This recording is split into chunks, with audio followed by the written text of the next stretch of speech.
Hi, I'm Bill the Geek, broadcasting not live from Mazatlan, Mexico. This is the Bill Dallas Lewis channel, and we make videos about the joys of living in Mexico. Let me introduce my new friend and family member, Ms. Kim Thorne, who right now lives in Chapala, Mexico. It's a lengthy video, but Kim has a very powerful message. If you watch to the very end of the video, Kim has something very important to share with you. Good morning, everybody. We are here with we are so blessed to be here with Kimberly Thorne, who lives in Chapala, Mexico. And for those of you that don't know where that is, it's right next to Ajijic. And if you don't know where that is, both places are about 45 miles from Guadalajara in the middle of Mexico. And Kim and I have talked a few times on the phone. She's a very exciting person, and she has a lot to share with us about the joys of living in Mexico. Good morning, Kim. Good morning, Bill. Oh, she was talking, telling me about her experience and all. Talk. Now all she has to say is good morning. Okay, I so have to be Kim. appropriate here. I have to be Oh, appropriate. oh, This has to be a kid-friendly thing. oh yeah. I'm just Oh kidding. yeah. Okay. So Kim, where do you live right now? I live in Chapala, which is about an hour away from Guadalajara, which is Mexico's second biggest city. Okay. And where are you from? I'm from the state of Utah in the US, but I consider myself a little bit from Latin America because at this point I've been in Latin America between two countries 21 years. Wow, 21 years. So you left Utah 21 years ago? More than that. I left Utah in the 90s to do a volunteer experience for my church, which I'm no longer part of. But back in that time, I went to live about 18 months in Argentina. And that's where I met my husband from Argentina. And we had two kids. We were married for 16 years. So almost 18 years in Buenos Aires, Argentina. Yeah. Wow, how was that? Depends on the day you ask. Oh, okay. There were days that were awesome. There were days that weren't so awesome. So, and he passed away. So, and then we headed back to Utah after that. I took my boys to Utah after he passed away 11 years ago. So, Okay, so how many years were you in Argentina before you moved back to Utah? almost 18 years 18 between, years. yeah, between the volunteer experience that was about 18 months and then 16 years married. Mhm. Okay. So you said, more or less, you said you had good days and bad days in Argentina. Can you tell us what a good day would be like? A good day is usually when you're getting together with people that you love. It's the holidays or just when you have a good day. Like I'm a professional linguist, so I've been teaching English for like 26 years. And just when you have those breakthroughs with your students or with your clients and things like that, or when you get a new client, the bad days are when you probably lose a client Okay. when you're running a business in a foreign country. So like everybody, like everybody everywhere. So yeah. So, can you tell us about your business, what you do for a living, and how you operate that? Yeah, well, I mean, it started kind of when I was 7 months pregnant with my first son down in Argentina. I went to church, and this girl comes up to me, and she says, like, I want you to come work in my English institute, my Instituto de Inglés. And I'm like, what's that? It's just like, I just want you to come and talk to my students. Well, what do I do? She said, just talk to them in English. That was my one skill that I can do that. Okay, I can come talk to your students in English. and give them practice. And that's how everything started. And before long, I had so many private students, and we started hiring teachers because I had my schedule was full. I could have pretty much been teaching like 24 hours a day if I wanted. I was the only American in that whole area. And then we started doing corporate training, doing companies.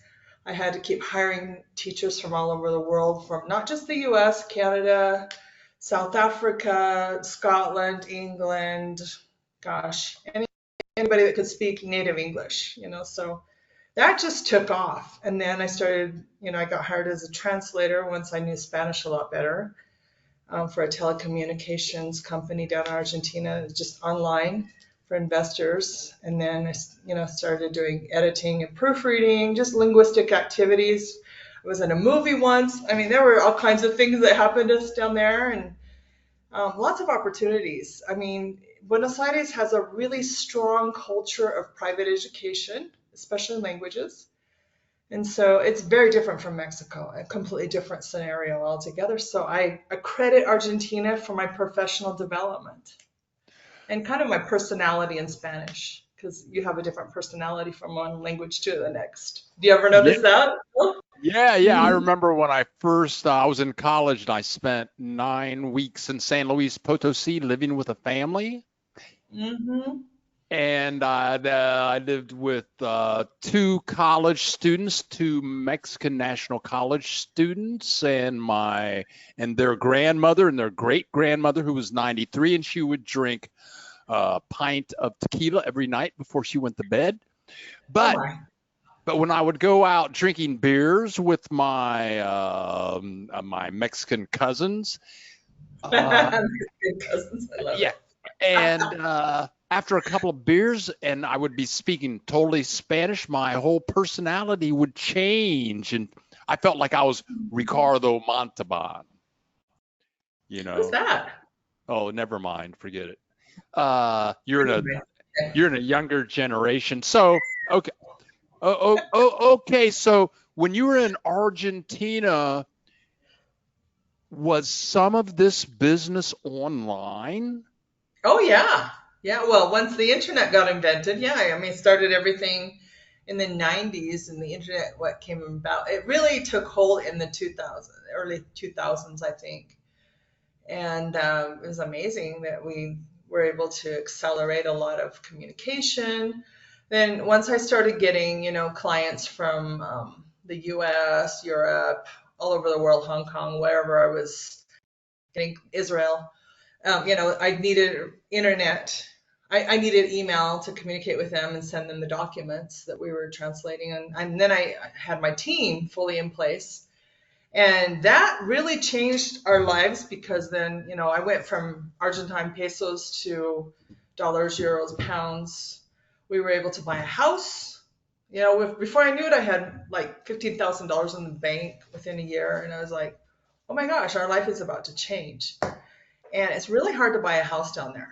It's really hard. And the banks are so unstable that the interest rates can skyrocket from one month to the next. And that was happening. And when we sold our house after my husband died, it was like $100,000, boom, right there in cash on the table. I mean, it Wow. was, people in the US say, oh, yeah, I bought a house in cash. So they call it in cash, but there's like a bank transfer available. Boom, we had all that cash right on the table. And I was like, I got to get a bodyguard, which I had to hire my brother-in-law in Argentina to transfer and put our physical cash in a bank deposit box or whatever you call those things. I can't remember what you call things anymore. So, and that was when we sold our house. That was in 2012. I went down to Argentina after we'd returned to Utah, my boys, to sell my house, and just went down there alone. And they had put restrictions at that point on dollars. And so I couldn't get dollars out of the country, but I did end up taking a friend from Argentina down, and he helped me with that transaction. Another American friend that was coming back, that was traveling back to Utah, also took, a little less than 10,000, which is kind of the international limit to take cash out of from one country to the next, you know. Please leave a comment, tell us what you think. And if you liked the video, please click the like button and think about clicking that subscribe button.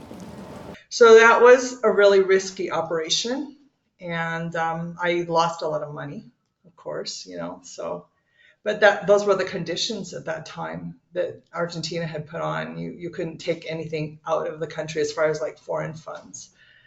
So I have stories, Bill, lots and lots of stories. I've written my memoirs about living in Argentina.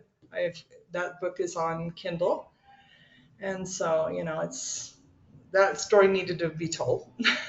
Okay, so then you moved from Argentina back to Utah. When you got Hmm. back to Utah, what what did you see culturally different going from one place to the other? It was night and day, but when you've lived abroad, I'm going to just say it like it is. Okay, just put all the cards on the table. First of all, my boys were adapting. They were learning the new culture. They were learning English. You know, everything was new, and I myself felt like a foreigner. I felt like an immigrant, and the reverse culture shock was so hard on me, on my system, because, like I said, you live abroad, your mind expands, and once your mind expands, it can't go back to that little box. And I mean, the US, you know, it's such an insular country that they just don't know a whole lot about, or I should say, we're both Americans, we don't know a whole lot about what's going on in the world. And once you've been out there and you've met people from that are well traveled, well read, and you have an awareness of like how we're perceived as Americans, and then you go back there, you're like, it's like being thrown into ice cold water. It's such a shock to your system. I think the reverse culture shock is much worse than your actual experience of moving to a foreign country in so many cases, you know, and then you begin to see things that you didn't see before. Okay, I don't okay. know if you've had this experience before. What do you think? Yes, it's I've only been back to the United States. I've lived here 17 years, so I've only been back maybe 3 or 4 times at maximum for 4 months. But I find when I go back to the United States, there's a lot of things that I can't say. Yes, you have to like, I'm gonna just bite my tongue. And what I found interesting is like I have all these stories, I have these things to share, and I didn't find anyone who was willing to like be open enough to listen to it. And I think there is also a jealousy factor that you've been out there. They don't dare, in most cases, they can't get past the fear to do what we have been able to do for so long. And so there's a little bit of, I mean, last night I was at a friend's party and I was talking to my Canadian friend and she says, you know what? My ex says to me, your life looks like a postcard. Okay, what does that statement just tells volumes. It's like, your life looks awesome. Well, that's what you see on social media. That's what you see in the pictures. But life is very different. Our life is not a postcard. There are times that it is. But most of the time, it's just we're living a regular routine life in another country. That's all we're doing. But Okay. we've had to learn the skills, you know this, all the problem solving skills, and we've had to learn a lot more things that you wouldn't have to learn being comfortable back home. Well, Okay. home is no longer home. Mexico is my home now, as it Okay. is, right? So yes, yes, Mexico is home for me. And all the people that I meet, they are my new family. It's like Exactly. family has gone from blood to everybody in the planet that can say hello. I love it. That's what family is now, and it's great. Yes. So what prompted you to move? I mean, you were in Argentina, you go back to Utah. What prompts you to move to Mexico and specifically Chapala was. Did you move right from Utah? But what made you what in your head clicked and said, I got to get out here. I'm moving to Mexico. What happened? Well, okay, so I got remarried, and that I mean, we went to go live in northern Utah in this small town that didn't even have pizza delivery. And I was looking at the cows and horses, and I was just getting more and more depressed by the day because I couldn't relate anymore to a lot of Americans, but I especially couldn't relate to my husband who was from this super small town and he'd never owned a passport. He'd never been out. Well, I actually took him. We won this. I worked really hard and won this trip through our company. We ended up in, the Bahamas, and that was the first time he'd ever left the country. And he was scared stiff to get out of the U.S. And so there was compatibility. Excuse me, the other way around, incompatibility with us. And at one point, the marriage, we were legally separate after 1 year.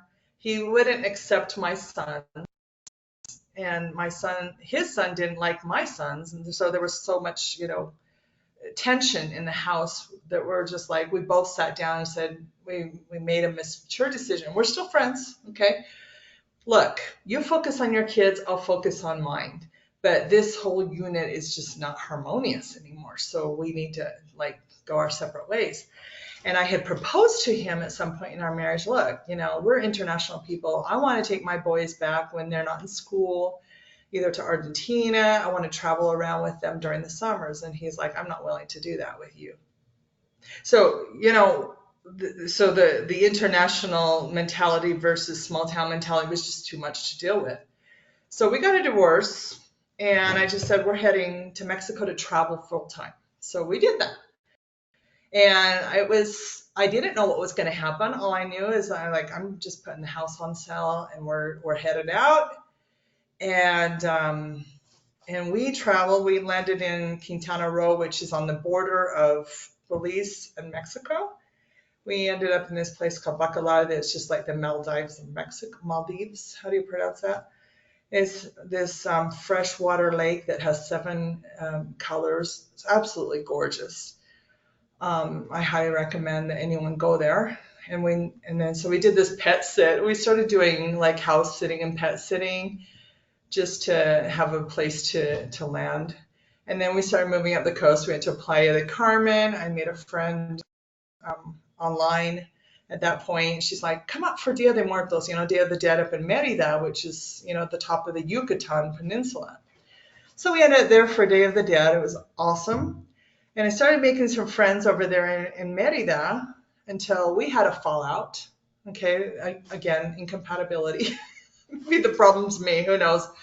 But I hadn't really found my tribe. I thought I had, but it got really lonely very quickly when you lose your expat friends and, that are connected with that community. So I'm like, okay, let's start traveling again. We had our base in Mérida. We went, so our 6 months had come up. We had to leave the country, Mexico, and come back in. And I'm like, where do we want to travel? And I started looking around. I made a friend again. I always make friends, and that's where we end up going. Because as a single mom, you want to go, if you're going to travel, you want to at least know somebody, one person who's your point of contact wherever you go for safety reasons. And so I met this girl, another American single mom who was living in Medellin, Colombia. And I'm like, Nicole, hey, you want us to, do you want some visitors? Not that we would stay with her, but she's like, yeah, I'd be happy to host you guys. So we went up to Medellin, Colombia, had the time of our lives, which I'm planning on visiting in a couple of months. This next year, I want to go up and visit Colombia again. We loved it. And we actually went, everybody's like, Colombia? Are you taking your sons up there? That's dangerous. It's a drug-infested country, And I'm like, I found the total opposite and learned that the Colombian government has been working with the people for years to get over that such a violent past that they've been through. The country was absolutely gorgeous. As we were flying in there, it just took our breath away. The green, the beauty of Colombia, and the people, and the coffee. I mean, it was just, we were our expectations were 1,000 times surpassed. We go live every Saturday at 10 a.m. Central Time, and we have a small group that talks about the joys of living in Mexico, and sometimes we have special guests. Kim was one of our special guests, and then we did an interview with her for this video. So if you would like us to have you on our Saturday broadcast, email me. That information is in the description below. So my idea is kind of to create this lifestyle living both in between Mexico and Colombia. And since then, I've made lots of friends there. Okay, and we went to Cuba. We went to Cuba, and then we ended up in Merida. Yeah. So how did you Mhm. end up in Chapala? Okay, so after a while, we're just like, we got back from Colombia, and I'm like, we don't like Merida. It's too hot. It's not friendly anymore. We'd lost that group of friends, and we just weren't satisfied with life, and we couldn't eat the food. The food was, just not edible for us. All three of us felt that same way. And I started looking around and found a house in Geek to take care of a dog. And we'd seen so many, reviews about this place, and just were observing from a distance. We landed here. I just walked, we took a cab from the airport over to that pet sit in Ajijic.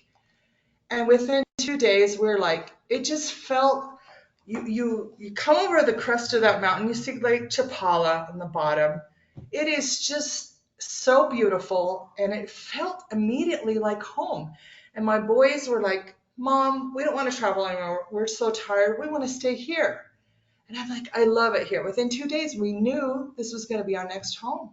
We just knew it. And, we've been there since then, except for 9 months that forced us back, this time to Northern California. That's another story that I don't want to get into right now.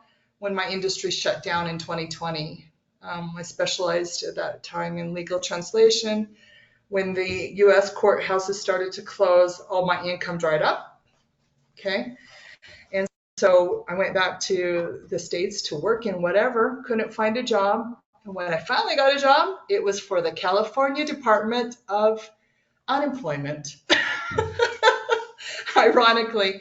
But at that point, I'm like, let's just get out of here. Let's just get out of here.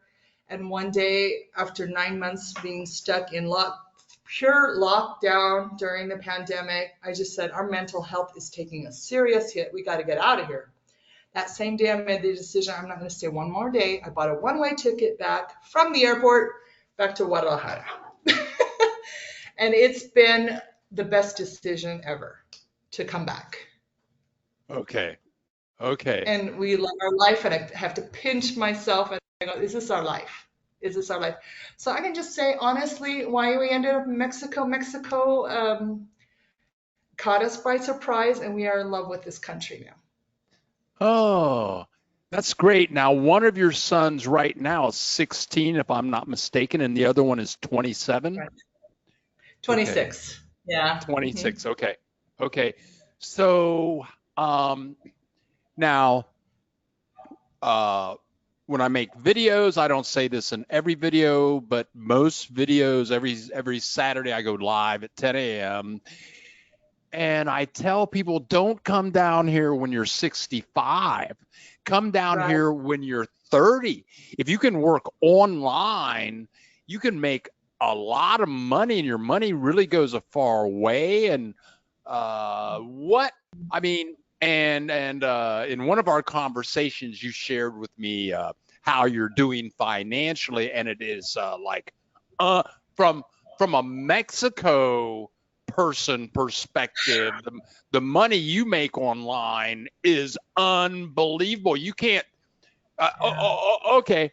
I was teaching online, doing all my clients in the United States, and a Mexican asked me, well, how much do you charge? And I said, oh, I charge $45 an hour. And they about crapped. That was what, $45 an hour? That's like 3 or 4 day wages for a lot of Mexicans. But before, I don't want to go down that road, but before. but Yeah. but you are one of the few people that I know, because so many people in Ajijic, expats, are retired and they spend a lot of time, God bless them, getting together with one another, going to this dinner and to that dinner and to this lunch and that lunch, go play cards. But when you're working and earning, and can you tell us about that? You're Absolutely. Well, so you know that my industry shut down, my that I had specialized in. So I came back and I reconnected with another girlfriend that lives here in this area, and I'm like, Brianna, what can I do? What can I do now? She's like, don't even worry about it. I know that you're capable. These are the things you can do. You can start. Just what comes to mind right now. She says, get back into teaching. And I'm like, okay, but I'm willing to do anything at this point. I had no problem working hard. And she's like, start teaching English. English, when I say English, is ESL, which is English as a second language. I'm very, very experienced in that. And I've even taught teachers. I mean, that's my thing. That's my gig. Started teaching Spanish. I started teaching writing, and my students are all located in the US. Well, at the beginning, they were located in the US. Now they're in Canada and Brazil. So, but everything starts in the US. And I got this student, I landed this student who actually works with, believe it or not, well, I'm not going to say who it is. It's a famous singer that everyone has heard of. Okay. And he works with her in Vegas. Okay, so and he's French Canadian. Well, he loves me, and he started referring me to his employees. So that's when I started having students in Canada. So up in Quebec, Montreal, Canada, and then another student ended up. So the one I have in Brazil is this 12-year-old kid who's awesome, and his dad is located in Boston. He's like, okay, this is what I need. I need him to study with you 2 times a week, because he's gonna study in Boston in 2 years. So you need to get him ready. I'm like, okay. So he's doing really well, and my schedule's full. I mean, I really can't fit anymore. And as my schedule gets fuller, I keep raising my rates. I'm doing good. I'm doing good. And it's all in dollars. So in this particular site, you can set your rates. The site takes 25%. So you calculate how much you want to earn, but it's not going too shabby. Let's just put it oh that way. And I thought I'd earned my all-time high. Well, this month I beat it, and I still have more. I have 2 more days left in November, and I pinch myself, and I'm like, this is my life, and I love what I do. I absolutely love it because it's a people-centered business. Yeah, you have to have that personality. And so you just give them what you need. This is what I'm a professional linguist. So, and I also do proofreading. So through that site, which they offer like 250 subjects, there's people that teach music online. There's people that teach other languages, writing. It's just amazing, computer programming, whatever it is on this site. But they hire only Americans with the 1099. But this week, I mean, this month, I was just telling my son, I want you to get into this because you can live anywhere in the world. And he's like, Mom, you're doing awesome with this business. And I'm just, honestly, I'm not telling you this for you to be impressed, but to impress upon the people that are watching this that this is possible. And you can do it at any age, and the earlier the better. I see our country, this is very, very bold what I'm going to say. I see our country as a ship that is sinking, like the Titanic. We had our prosperous times. Now other countries things are switching around, and they're switching around really fast, faster than in the past. They're fast accelerating. I wanted to send my sister some flowers for her birthday in June. There were no flowers to be found to be sent to my sister for her birthday. Okay, those are major supply chain issues. If that's happening, which we never had scarcity in the US. I'm hearing this. I'm hearing all kinds of, and that's no big deal. We can live without flowers, but there are supply issues that are happening at every level. And, you know, let's not even get into post-COVID life. You know, there's lots going on. Things are quickly, that prosperity and that outlook that we used to feel as Americans when we lived the good life is now going away, and the American dream can only be enjoyed if you're asleep. That's bold. Ooh, That's bold. But that's it's the way bold. I feel. It's the way Oh, I absolutely feel. It's time to wake up and say, look, you know, do you want to keep going down this path? The cost of living has gone up 40% in the US. We can't even afford to eat there anymore. I saw so yes. much I saw so much despair in the San Francisco area when we were there in Northern California. I could feel it, because when you're abroad and you go back into that environment, you're like, these people have nothing to look forward to. My son was assaulted at the supermarket in Fairfield, California. And I'm like, there's something extremely wrong. This is not the country that I grew up in. Yes.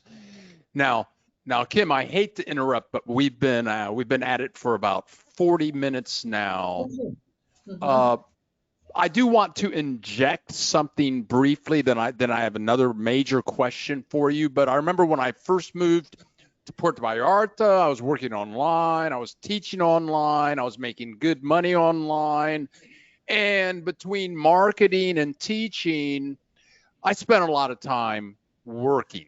But when I turned the computer off in 3 blocks, I was at the beach, and it was Yes. warm all year. And Mm-hmm. my Mexican national Americans, I fell in love with them, and I was having events with them.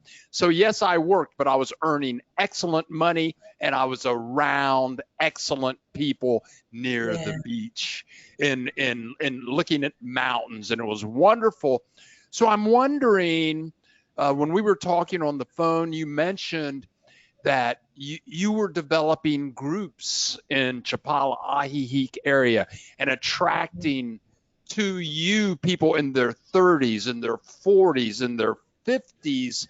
So how do you develop community when you move to a place? What do you do about your family that you are creating? How does that work? And how important is it? How important is it? Community/family is everything. And now it's the first time in my life, this is my third country, right? It's the first time in my life that I've been able to create a community. Now, community/family, I wasn't able to create that in any of the two countries that I lived in before. Even my family is just not a close family. And in Argentina, they were way too close, too enmeshed. So I think I've kind of found, it's kind of like the three bears. Goldilocks has found her right temperature, I guess. And after trying things that were too cold, too hot, I found the thing that works for me. My son goes to a private school. We meet people through that. We meet people on Facebook, social media. And because I have this group on Facebook, I run a couple of groups.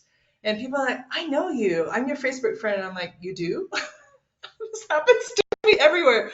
In the last week, I've had 3 people come up to me and says like, "Oh, you're Kim. I know you on Facebook." And I'm like, "You do?" It's kind of creepy, you know. You want my autograph? What do you want? But it's just funny. And then we end up being really great friends, and they end up having kids. Well, this other family that has 5 kids just moved here from Utah. I've known them through business.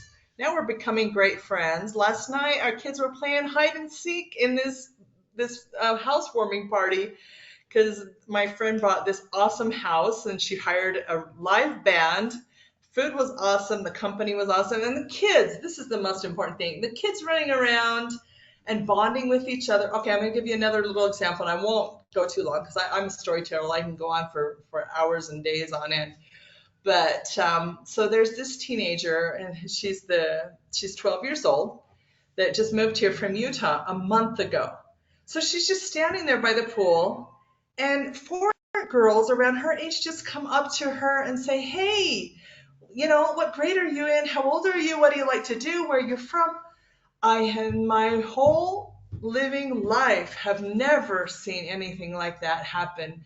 And these are girls that I don't even know where they're from. I found out that two of them were from Australia last night. So, I mean, we're not talking about North Americans only. We're talking about international people who are looking for a better quality of life. And I just sat there and I had to eavesdrop a little bit and I just listened to, and they're like, what's your favorite subject in school? And she's like, well, I'm homeschooled. And then by the end, I was looking for a bathroom down, and I went downstairs and all the girls were just all huddled around in a corner taking over that bathroom. And they were just talking away and they were all getting along. There was no gossip girl kind of vibe. It was all just pure love. And I was like, this is what it's all about. This all is because as a parent, I mean, all I need is for my kids to be happy. As long as they're happy, I can take it back. I can move back into the background. But I do this for them so that their lives can be richer. I take them to different countries. My kids, my two sons, are able to work and travel freely right now among these three countries, the US, Argentina, and Mexico. And we're going to be adding Colombia to that list. So I'm giving them advantages that in this world, we would have just stayed, if I would have not been brave enough to leave my country, to leave my comfort zone. And this is what you need. You need to teach your kids these problem solving. Like if one country's going down in prosperity or things happen, and we're in war.